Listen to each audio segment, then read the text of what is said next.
South Africa siyabingelela kanza wethu kuphi nakuphi lani khona egameni enhlangano ethuleleni iduze wami khona ziyanibingelela. Eyi ngiyacabanga ngisefuna vele ngihlale kanje nami njengomakhosi noma ngabe ikhansela mhlambe noma mhlambe inkosi la kulethwa khona iy'nkinga nje zabantu ukuthi uhlele kanje nesigungu silokhu ulalele nje. Nangu nodadewethu naye usuka le eMaritzburg uthi uze ekuthuleleni. Ake simuzwe ukuthi uze ngani sihlale-ke nathi ukuthi silalele ningilalele senani emakhaya lapho sijaje bese ngishatsha khona si-advise singa-advise khona ngama-comment. Sawubona ma? Sawubona bhuti Mduduzi njani? Ngiyaphila unjani? Siyaphila. Ababe ngiphazamisa. Ugama ubani sisi ugama? Igama nguNtomfuthi Sibongo Ngwangxongo kodwa ngidume ngokuthi nguMafuwa kaNgubane. Yebo udabuka. Uzalwa yaphi ntombi? Ngizalwa eBergville. Ehe. Yebo. Awule kwasa Alwande madoda. Yebo ngizalwa eBergville kaNgubane. Yebo. La uhlala kephi la? La ngihlala eMbali emzini wama. Yebo. Ngifike ngo-94 endaweni yakaPata. Okay. Ngahlala kagogo. Uma esebenza eThekwini ngahlala kagogo nodadewabo ma nomkhulu nogogo. Kwafika isikhathi la khona uma ethenga indawo yakhe yokuthi ayosakhela.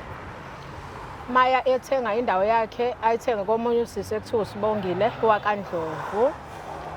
Khona nje ngaphesheya kaPata hlukaniswe umfula. Maya ethenga uma leyo ndawo leyo nje sikhulele khona sibancane ngicabanga ukuthi bengino 10 years noma 11 years. Kube seshona ke uma ngo-2019 eseshona yasesihlala imbali unit 18 sadiliza kaPata saseshiya kanjalo nje indawo.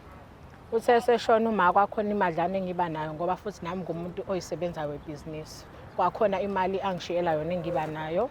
Ngase sengidecide ukuthi ayi ngeke njengoba isimo sinje ngibuye ngibe umuntu kadokotela ngingabe right ngilala esibedlela ke ngakho ama cottage njengoba abazali bengasekho kuze ngikwazi ukuthi ngiphilise abantwana ekhaya.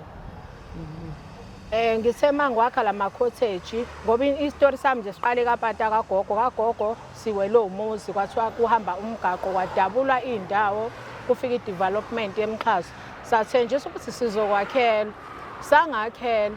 Ngase sengithi mina kule madlana enginayo angihambe ngokwakha lapha ngaphesha ukuze ngikwazi ukuthatha izingane zasekhaya yomzala bami bequphe lapha ya phinde futhi lama cottage ngiqashise kona ukuze ngibe nesinkwa sokondla ikhaya. Wakha amakotishi? Yebo. Awu4 kuleyo site kaMa. Kuthe ngo-2020 sengwakhile nje ama cottage bekusakhona nosisi wami omdala. Aphela kwathi last year nje sekuyophela unyaka kuya koJuly. Arufiwe enziwe yonke into ngicathi kushoda icapha namawindi kuphela ukuthi kuhlala abantu. Ngibese ngifonela umakhelwane wami uthi wemafu izindlu zakho yicrackile khona excavator lokho okukhulu kuhamba phakathi kwe Ngiyasibona kande. Yebo zicrackile. Ngibese ngiyakhona ngibese ngifica omunye nje ubhuti ongaziyo ekuthiwa uSifiso wamjware ngikhulele khona kuleya ndawo leya ngiyaziwa akekho ongangazi ngimncane. Ngase sengibuza usikwenzakalani.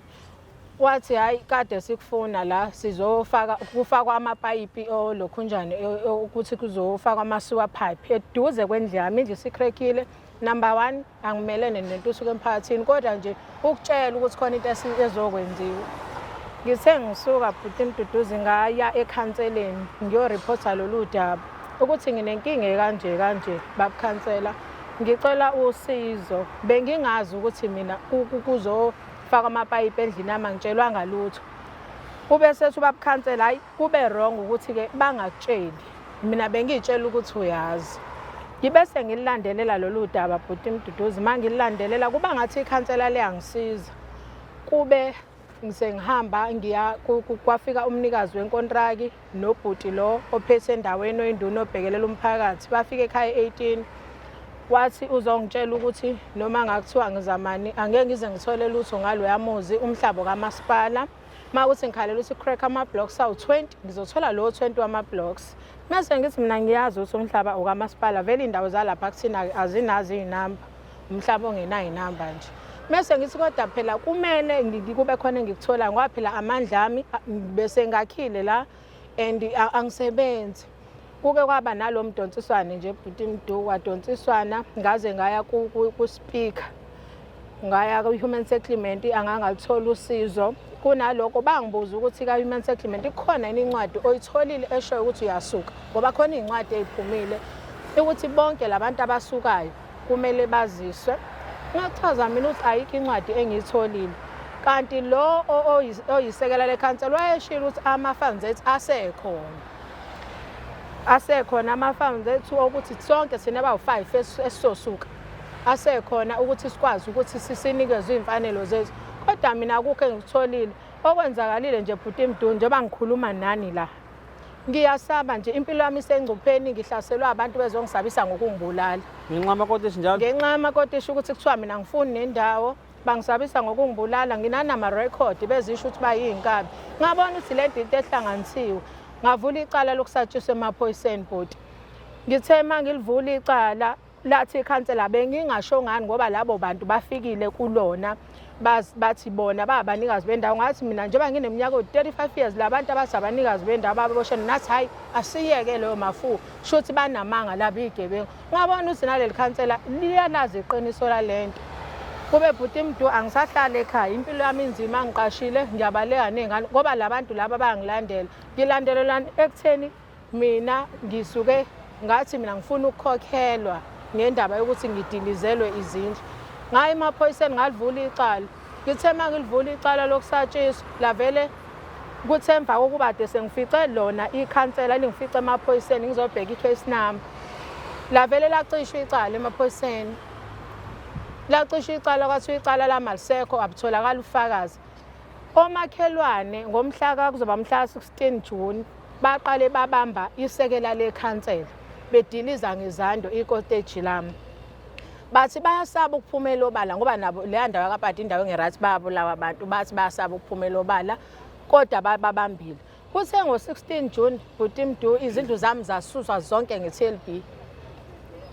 Man, amapayipi la basho kufuneka ahambe phansi. Ahamba phansi bhuti Mdu, amapayipi ahamba eduze kwendlu ngaphansi komhlaba, kodwa eduze kwendlu futhi sikhulu lesi sikhalo kusuka la uya lapha yasikhulu kakhulu. Okay. Ukuthi bathi umphambi kwentuthuko, indleleni entuthuko basho njalo futhi? Yebo, bathi imigaqo indawo leya yamasipala. Wena uke waziswa ngalokho wanqaba? Ayikho, angizange ngize nginqabe lutho mina bhuti, futhi angazange ngize ngalo ukuthi kube khona intuthuko emphakathini. Ey'ndaweni zethu siyayidinga intuthuko, kodwa niba nendlela phela ukuthi fanele ngaziswe bhuti. Yes, Fanele ngaziswe. Uma ngiya Human Settlement kuthiwa ikhona insisi incwadi oyitholile ukuthi uyasuka ngoba kwakuphuma incwadi. Ayikho incwadi yafika kumina. And into ebuhlungu ngalento ifraud ekhona bhuti Mdu, ukhona umakhelwane namakhosi ejobe kumele asuke. Mina bangisesancane ngoba bayazi ukuthi ngumuntu wesifazane, number 1 ekhaya nje akusekho muntu. Imina engimele ikhaya. Lo muntu lo okuyena naye ongaziyo ukuthi mina engimele ikhaya, uyangazi ngikhulu, uyazi ukuthi ifamily yami yonke ayisekho. Bathatha lawo madla ukuthi vele bayazi ukuthi anginamkhulumeli. Omunye ubhuti obengimele asuke yena bamsusanga. Oh, ikhethi iphele emasini? Yebo, abamsusanga bhuti. Angimelene nentuthuko kodwa kulento ngicela ubulungiswa. Bhuti Mdu ngizamile ukumthola ummeli wami lo ade ngisiza wathi aba-Human Settlement bathe bazobuyela kuyena. Uthi namanje ababuyeli kodwa uyazama ukuxhumana nekhansela. Aba-Human Settlement bathe balinde ikhansela ukuthi akube yilona elikhuluma iqiniso, ikhansela liphumele obala neqiniso sikwenzakalani. Bonke manje nokhansela naye asanimeli iqiniso lakho ukuthi ngempela wesiwe izindlu zakho? Naye futhi uthi akathi zawiswa bani. Kwathi ngalo mhla 16 June kususwa izindlu bhuti ebusuku ngo-12 kade babe sebebanjiwe vele beyidiliza. Zisuselana ebusuku eyasemini? Angazi bhuti ngoba zasuswa ebusuku wasazingekho. Ngifonelwa umakhelwane kuthiwa umuzi wonke kusungekho. Kuvele bavodloza yonke into nerufu. Nginaney'thombe bhuti zawo lo muzi ngoba ngile kamasipala ngaya kwi-office la Premier ngafica amantombazane awu-2 athi hayi vele uyeke lento ngoba kuzofa abantu abaningi, vele uyithule. Manje phela imali yakho le ngeke Ngithula kanjani ngidilizelwe indlu and angisebenzi kubo kama babelo bethenjwa ukuthi bazokwakhela bhuti Mdu kuze kube manje uyingane zasekhaya ihambe ihlala umuzi awukho. Badabula indawo bashiya kanjalo, bavula imigaqo bashiya kanjalo, umuzi awukho. Ingane sekhaya kuyimanje asinamuzi ekhaya, akunamuzi, ihambe ihlaliswa abantu khona nengane ne-disability khona lapho. bona labantu laba futhi abangiwisela izindlu futhi. Bona laba ke awusubabhalele kodwa babala uthe office la mayor ngethi office la prim Yebo. baseberespondile bathini ba Basho lutho nje bhuti kuthule ngase sengikhetha ukuthi ake ngize la kuyithuleleni ngoba ngumlandelwayo kakhulu ngiyabuka futhi abantu besizakala ngase sengidecide ukuthi ngoba bonke labantu laba bakwilezi inhlangano zabo wayeshilo vele labo sisabathu ukuthi vele ngeze ngisizakale ngoba vele bonke labantu babonke ngathi hayi ake ngize kuyithuleleni ngoba ngiyazi ukuthi iyabasiza kakhulu abantu ngoba ngiyayilandela kakhulu ithuleleni ngakholelwa kuyona ukuthi cha ngizolithola usizo kulempe engibhekene nayo kuyimanje futhi angisahlali ngisho ekhaya ngiqashile ngiyabaleka nezingane ngoba labantu bafika behlomile bezongisabisa ngokungibulala basho futhi ukuthi kuyogcina bona ngeke kugcine ubulawulani maphela izindlu manje bathi uvulela ukuthini bebengibulalela ukuthi bafuna ngisuke ngenkani ngase ngasho ukuthi angimelene nokuthi ngiyasuka kodwa ngicela kube khona ubulungisa ngimelene futhi nentuthuko emphakathini kodwa ngicela ubulungiswa kube khona indlela phela engizokhokheleka ngayo mangisuka inkinga nje bhuti Mdoi lapho amaphoyisa kunika i-case number nginawo ama-case number bhuti Mdoi mangaka ama-case number mangaka awu-2 elokudilizelwa kwendlu elokusatshiswa umseshi ubani ophicela yakho ubhengu umseshi wecala lo bhengu lo engafike sekhuluma nalo futhi ikhansela nesekela lekhansela emva kwaloko kwangena imessage ukuthi icase yokusatshiswa abatholakala ofakazi sicishiwe usowamzama ukukhuluma nawe ubhengu lo ngamzama ukukhuluma naye ngeke yena wathi ucela ngixoxisane nekhansela ngoba vele izindlu ngeke ngize ayikho into engizokwazi ukukhokhela yona umhlaba kamasipala ngizokhuluma kanjani nekhansela bona labantu abangilandelayo sebeyizitha kumina bhuti ucela usizo sesila South Africa abantu ngibale nami ngizocela nje usizo la kubalandeli bethuleleni naye wonke nje umuntu obukayo ukuthi ngiyacela abafesa usizo nginenkinga njoba ngila kwithuleleni angazi ukuthi okulandelayo yini ezolandela ngoba ngiyathemba nabo labantu engizoba reporter la bayangibukela ngizocela usizo South Africa kuyimanje angazi ukuthi kuzokwenzakala ngempilo yami ngoba labantu bayangilandela kuyimanje ngiyasaba ngihleli kahle nezingane ngizocela nje ukuthi ngicela usizo kakhulu South Africa sibheke insukwini-ke la bathi 21 days against activism against GBV and women and children and people with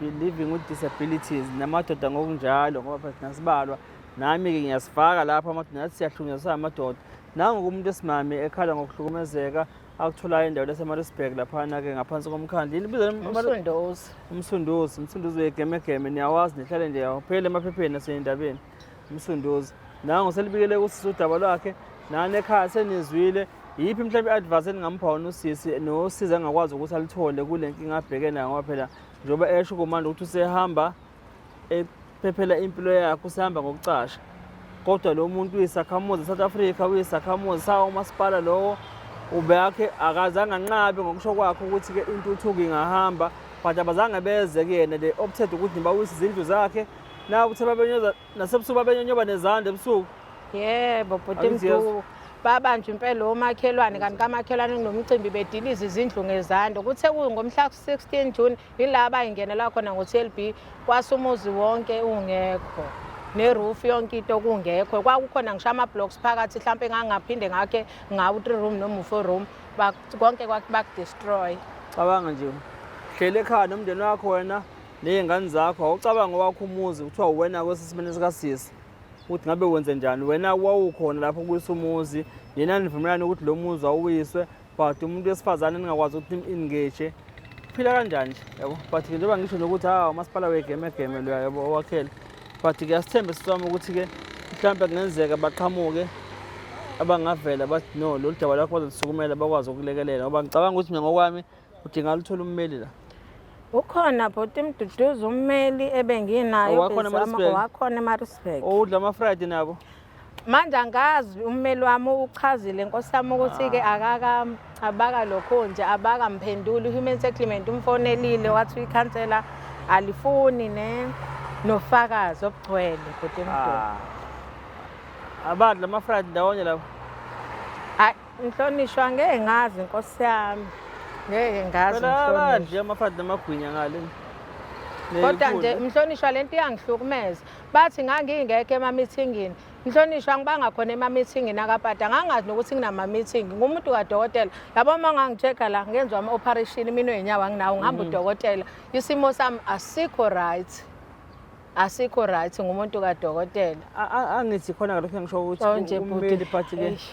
ake sithembe phela bomeli tusalindile ukuthi uma bafaka enkantolo konke lokho kufuneka Sengiphuma khona bhuti mdu enkantolo kwathiwa yathi inkantolo nje udaba lami abanabo ufakazi obuphathekayo ngiphuma khona enkantolo enkulu abana ubufakazi bathi abantu bonke labo abasaba ukuzofakaza sebeyimpilo zabo bayasaba bhuti mdu abantu kuzofakaza akapata kabulawana bhuti mana ubufakazi abafunayo angithi nansi imoto alikho iqiniso uma le moto ingasabikho angithi itshontshiwe la angithi shuthe nezithombe nayo thana izithombe nazi izithombe zomuzi ikona imuphi ubufakazi abafunayo bukhona ubufakazi ukuthi umuzi awusekho sekhona itiyela abasusile imuphi ubufakazi abafunayo enkantolo angazi ukuthi ibuphi ufuna ingakho sengisho ukuthi cha bhuti amandla amaphelile sengicela nje ningisize ukuthi uleleni ngiyanazi angihlulwa ilutho hayi bo ungasho loo nto hayi simbulalisa hayi usahluleka nathi siyahluleka nathi hayi asona ujack of all trade hayi ngiyacela ningisize bhuti ngihlukumezekile nje kakhulu anginamkhulumeli laba bona labantu laba lo bhuti lo ngazi endaweni bathembisa ukusakhela lapha ekhaya kuze kube namhlanje kumanje asinawo umuzi lapha ekhaya ukho babengithembisa ungakhela lokho esengikwakhile futhi bangidestroyela kona futhi shuthi kahle balwa nami la ngithi ngizokhoselisa khona ingane zasekhaya ngoba ke emxhasa abasifakelile lo ababesithembise wona umuzi asinawo lapha ekhaya sebengidestroyela kona futhi lokho engikuzamayo iy'ngane zasekhaya ihlele entabeni asinalikho ikhaya baze kabuhlungu ma hayi no asithembe dadewethu bazoqhamuka abantu abazokwazi ukuthi basinike umhlahlandlela ukuthi into engakusiza ma ngiyabonga bhuti ngiyabonga no kakhulu siyabonga sisi all the way from Maritzburg yebo kwandonga zibomvu hayi yebo South Africa nangudadewethu-ke niyamuzwa ukusiza beze ngalo ukuthi azosixoxela nje ukuthi acela ukukhuluma nathi nekathweleni siyacela nje ukuthi simuphe indlebe athi simlalele sesimlaleleke senizwile uthi ukhala ngani ucela usizo South Africa kubuhlungu lokho abhekene nakho umuntu wesimame ethole ehlukumezeka hlukunyezwa nabantu besilisa hayi yabo kubuhlungu nje kubuhlungu ngayo yonke indlela ukuthi ikhaya akasenalo njengamanje ladilizwa ukuthi yini enzima ukuthi bathathe responsibility labantu ukuthi basho ukuthi okay sonika imali engaka umkhandlo phela kuyona imali yabo lena sebengaze ba-optele ukuthi bafuna ukukhipha umphefumulo wakho bafuna ukukhipha umphefumulo wami ngokuthi nje abafuna ukubenza ubulungisa no sisami asithembe ukuthi-ke sizolalana nathi sibone ukuthi sizoliqhama ngakephi ma ngiyabonga bhuti ngiyabonga kakhulu yebo South Africa bekuyilokho-ke nje ngane zakwethu akukho okutheni igama-ke mina ngumduduzi ngwakamkhwanazi ngaphansi kwenhlangano ithuleleni ngiyabonga nisale kahle emakhaya ngiyabonga nokungilalela nje ungiphi ithuba ngiyabonga kakhulu siyabonga ma